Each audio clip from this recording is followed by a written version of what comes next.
Hello friends, நான் தான் உங்கள் லிங்கேஸ்வரி. நான் ரொம்ப சூப்பராக இருக்கேன். நீங்களும் சூப்பராக இருப்பீங்கன்னு நம்புகிறேன். சரி, ஓகே. இந்த வீடியோவில் நம்ம என்ன பார்க்க போகிறோம் அப்படின்னு பார்த்தோன்னா, பிரம்ம முகூர்த்த பூஜை தாங்க பார்க்க போகிறோம். ஆல்ரெடி நான் ஒரு லாங் வீடியோ அப்லோட் பண்ணியிருக்கேன். ஆனால் இப்போ என்கிட்ட கமெண்ட்ஸில் இல்லைனாலும் நிறைய பேர் நேரில் பார்க்குறவங்க என்கிட்ட நிறைய கேள்வி கேட்குறாங்க. இந்த மாதிரி எத்தனை மணிக்கு நம்ம விளக்கேற்றணும், நீங்கள் எத்தனை மணிக்கு ஏந்திரிப்பீங்க, அதே மாதிரி வீடு க்ளீன் பண்ணுறது நைட்டே க்ளீன் பண்ணி வச்சுருவீங்களா, இல்லை காலையில் ஏந்திரிச்சு தான் க்ளீன் பண்ணுவீங்களா, பூஜை பாத்திரம்லாம் டெய்லி விளக்கணுமா, இல்லைனா ஏதாவது வாரத்தில் ஒரு நாள் மட்டும் விளக்குனா போதுமா அப்படின்னு சொல்லிட்டு நிறைய டவுட்ஸ் நிறைய பேர் கேட்டுகிட்டே இருக்காங்க.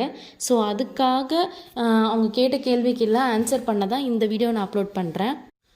ஃபஸ்ட்டு பார்த்தீங்கன்னா, மெயினாக அவங்க கேட்குற கேள்வி என்னென்னா டைமிங்ஸ் தான் கேட்குறாங்க. எல்லாருக்குமே டைமிங் தான் நிறைய டவுட் இருக்குது அப்படின்னு சொல்கிறாங்க. காலை நீங்கள் எத்தனை மணிக்கு எழுந்திரிச்சு எத்தனை மணிக்குள்ளே விளக்கேற்றுவீங்க அப்படின்னு கேட்குறாங்க. டைமிங் அப்படின்னு வரும்போது காலையில் 3 மணிக்கே பிரம்ம முகூர்த்தம் ஸ்டார்ட் ஆகிடும். 3 மணிலேருந்து காலையில் 6 மணி வரைக்கும் இருக்கும் அப்படின்னு சொல்லுவாங்க. அதாவது சூரியன் உதயமாகும் இல்லையா, அந்த டைமை தான் கணக்கு பண்ணி சொல்லுவாங்க. இந்த மாதிரி 3லேருந்து 6க்குள்ளே நம்ம விளக்கேற்றிடணும் அப்படின்னு சொல்லுவாங்க. ஆனால் கரெக்டான எக்ஸாக்டான டைமுன்னு பார்த்தீங்கன்னா யாராலையும் சொல்ல முடியாது. ஜோதிடர் தான் ஒரு நாளுக்குமே கணக்கு பண்ணி சொல்லுவாங்க. ஒரு நாளைக்கும் காலையில் அந்த சூரியன் உதயமாகிறது மாறும் இல்லையா, ஸோ அதுக்கேற்ற மாதிரி டைமிங் யாராலையும் சொல்ல முடியாது. அது ஜோதிடர் தான் சொல்லுவாங்க. ஆனால் 6 மணி வரைக்கும் இருக்குது அப்படின்றது ஒரு நார்மலான ஒரு விஷயம். இன்னொன்று பார்த்தீங்கன்னா, ஆனால் காலையில் 5:30 மணிக்குள்ளே நம்ம விளக்கு ஏற்றிட்டோன்னா ரொம்ப நல்லது. ஏன்னா ஒரு சில டைம் காலையில் சூரியன் சீக்கிரமே வந்துடும். அதனால் ஒரு 5:30 மணிக்குள்ளே நம்ம விளக்கு ஏற்றிட்டோன்னா ரொம்பவே நல்லது அப்படின்னு சொல்கிறாங்க. நீங்கள் காலையில் எழுந்திரிச்சு பூஜையெல்லாம் பண்ணிவிட்டு அந்த 5லேருந்து அந்த 5:30க்குள்ளே நீங்கள் விளக்கேற்றுற மாதிரி பார்த்துக்கோங்க. அதுதான் ரொம்ப ரொம்ப நல்லது. 5:30 மணிக்கு இப்போ உங்களால் உடம்பு முடியலை, ஏதோ ஒரு சுச்சுவேஷனால் என்னால் 5:30 மணிக்கெலாம் டக்குன்னு எழுந்திரிச்சு ஏற்ற முடியலைங்க, மணி 5:45 ஆகிடுச்சு 6 கிட்ட ஆகிடுச்சு அப்படின்னா பரவாயில்ல, ஒன்றும் பிரச்சனை இல்லை. 6 மணி வரைக்குமே இருக்குதுன்னு சொல்கிறாங்க. அதனால் ஒன்றும் பிரச்சனை இல்லை. முடிஞ்ச அளவுக்கு 5:30 மணிக்குள்ளே ஏற்றுற மாதிரி பார்த்துக்கோங்க. அடுத்து 2வது கேள்வி என்ன அப்படின்னா, நீங்கள் காலையிலே வீடு வாசல்லாம் க்ளீன் பண்ணுவீங்களா, இல்லைனா முன்னாடி நாள் நைட்டே நீங்கள் பண்ணிடுவீங்களா அப்படின்னு சொல்லிட்டு நிறைய பேர் கேட்குறாங்க. அதுக்கான சொல்யூஷன் என்னென்னா, நான் பார்த்தீங்கன்னா டெய்லி காலையில் நான் எழுந்திரிச்சு வீட்டுக்கு பெருக்கி துடைக்கலாம் மாட்டேன். முன்னாடி நாள் நைட்டே எல்லாமே செஞ்சு வச்சுருவேன். முன்னாடி நாள் பார்த்தீங்கன்னா நான் வேலைக்கு போயிட்டு வந்ததுக்கப்புறமா கடகடன்னு இருக்கிற வேலையெல்லாம் பண்ணிவிடுவேன். நான் சோஷியத்துக்கு எல்லாமே கொடுத்து அவனை படிக்க வச்சு சாப்பாடெல்லாம் ஊட்டி அவனை தூங்க வச்சதுக்கப்புறமா ஒரு 8:30 9 மேலே என்னோடய ரொட்டீனை ஸ்டார்ட் பண்ணுவேன் நைட்டு. ஸோ வீடெல்லாம் க்ளீன் பண்ணிவிட்டு டெய்லி மாப் போடுவேன் அப்படின்லாம் கிடையாது. வாசலை மட்டும் டெய்லி தொடச்சி விட்டுருவேன்.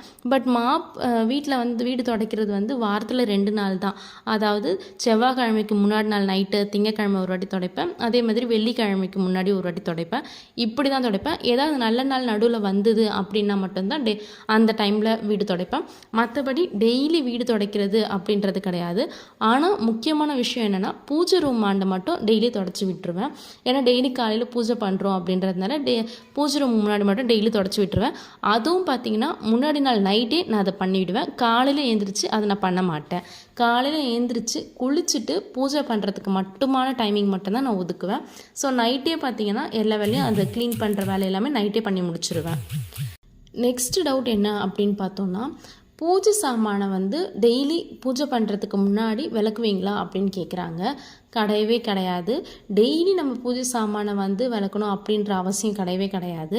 நம்ம நல்ல நாள் வரும்போது நான் சொன்னேன் இல்லையா, இந்த செவ்வாய்க்கிழமை வெள்ளிக்கிழமை வரும்போது மட்டும் நான் வீடு துடைப்பேன் அப்படின்னு சொல்லிட்டு. ஸோ அந்த டைமில் தான் நான் பூஜை சாமானை விளக்குவேன். அதுவும் வாரத்துக்கு 2 நாள் கிடையாது, வாரத்துக்கு 1 நாள் மட்டும்தான் நான் விளக்குவேன். 2 நாள் நான் விளக்க மாட்டேன். ஆனால் அந்த தண்ணி பஞ்ச பாத்திரத்தில் நம்ம தண்ணி வைப்போம் இல்லையா சாமிக்கு, அதை மட்டும் டெய்லி காலையில் நான் பூஜை பண்ணுறதுக்கு முன்னாடி அதை மட்டும் டெய்லி காலையில் மாற்றிடுவேன். ஏன்னா அது நம்ம சாமிக்கு வைக்கிற தண்ணி அப்படின்றதால நம்ம இப்போ ஒரு சொம்பில் நம்ம குடிக்கிறோம் அப்படின்னா திருப்பி அதே சொம்பில் மறுநாள் குடிப்போமா, இல்லை இல்லையா. அதை வாஷ் பண்ணிட்டு அந்த தண்ணி இருக்கிற தண்ணியை ஊற்றிட்டு வேறு தண்ணி தானே நம்ம பிடிச்சி குடிக்கிறோம். அந்த மாதிரி தான் சாமிக்கும் இன்றைக்கி வைக்கிற தண்ணியை மறுநாள் வைக்கக்கூடாது.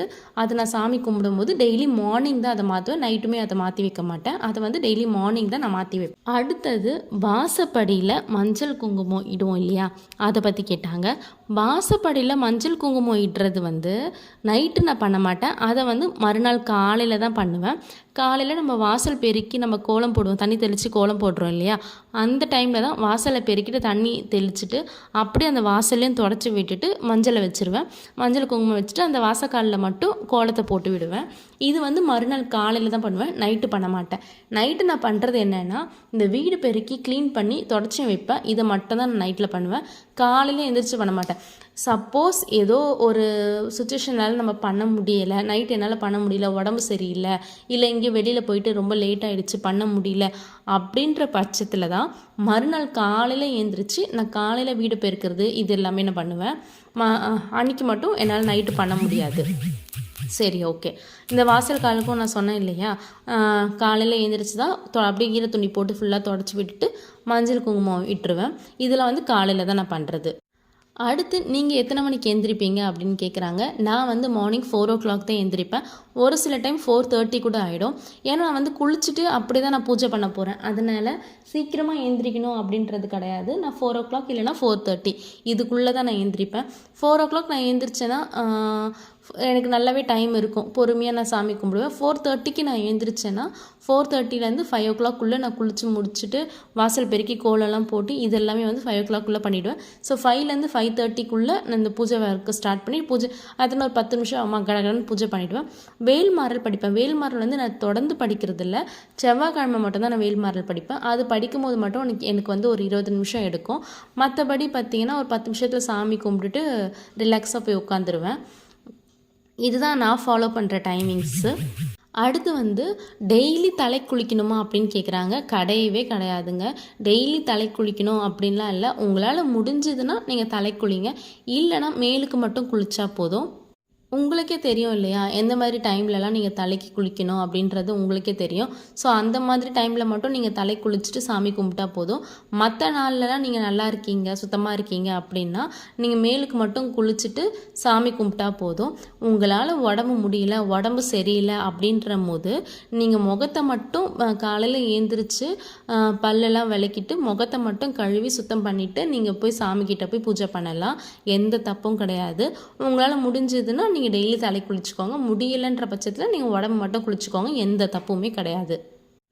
ஸோ இவ்வளோ தான் என்கிட்ட நிறைய பேர் வந்து இந்த மாதிரி கேள்வி தான் கேட்டிருந்தாங்க. ஸோ அதுக்கான பதில் எல்லாமே நான் கொடுத்துட்டேன்னு நினைக்கிறேன்.